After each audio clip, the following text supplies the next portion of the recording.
पौराणिक धर्म ग्रंथों और कथाओं में सबसे शक्तिशाली ब्रह्मास्त्र का जिक्र किया गया है। इस अस्त्र को ब्रह्मा जी द्वारा निर्मित माना गया है। कहा जाता है कि इसमें ब्रह्मांड की असीम ऊर्जा समाई हुई है। आइए जानते हैं पुराणों में वर्णित इस शक्तिशाली अस्त्र का रहस्य क्या है। पौराणिक ग्रंथों और महाकाव्यों में ब्रह्मास्त्र का व्यापक वर्णन मिलता है। इसे भगवान ब्रह्मा द्वारा निर्मित एक अत्यंत शक्तिशाली दिव्य अस्त्र माना जाता है, जिसका उपयोग केवल अत्यधिक आवश्यकता होने पर ही किया जा सकता था। यह ब्रह्मांड की असीम ऊर्जा से युक्त था और इसकी शक्ति इतनी प्रबल थी कि इसका प्रयोग बहुत सोच समझकर किया जा सकता था।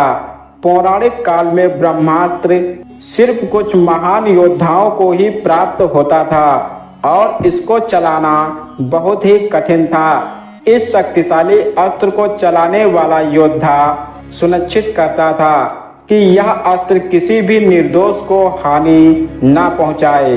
रामायण काल में मेघनाथ को भी ब्रह्मास्त्र का ज्ञान था और वह इस ब्रह्मास्त्र को चलाने में निपुण था। महाभारत में अर्जुन, कर्ण और अश्वत्थामा को ब्रह्मास्त्र का ज्ञान था। युद्ध के अंतिम चरण में अश्वत्थामा ने इसे चलाया था, लेकिन भगवान श्री कृष्ण ने इसे निष्क्रिय कर दिया, क्योंकि दो ब्रह्मास्त्रों के टकराने से पूरी पृथ्वी का विनाश हो सकता था।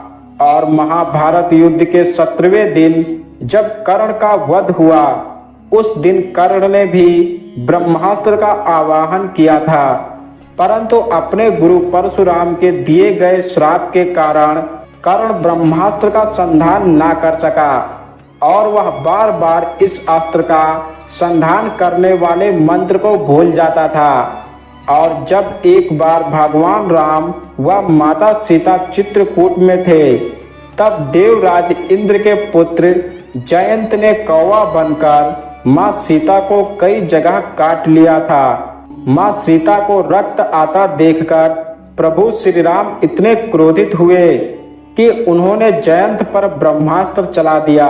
जयंत ने भगवान राम से अपने प्राणों की भिक्षा मांगी, जिस कारण उनकी केवल दाईं आंख फूटी थी। वही रामायण में यह उल्लेख मिलता है कि जब भगवान राम अपनी वानर सेना के साथ समुद्र पार करके लंका जाना चाहते थे, लेकिन समुद्र देव ने उन्हें कोई रास्ता नहीं दे रहे थे।